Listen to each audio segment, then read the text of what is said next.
Hi! Welcome to Joyce Tutorial.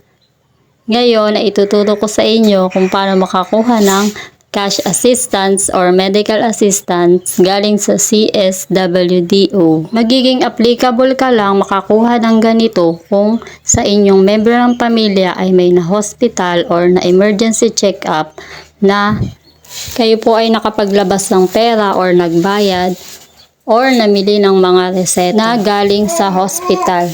At kung kayo naman ay na-hospital or nagpa-check up sa isang public hospital na walang binabayaran, hindi kayo applicable na makapunta or makakuha ng cash assistance mula sa CSWDO. Kaya't panoorin at tapusin mo ang video na ito para sa kumpletong detalye. Pumunta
Kapag nakumpleto niyo na po ang papel na inyong mga ipapasa, ay bibigyan pa kayo ng papel na inyong pipil-upan.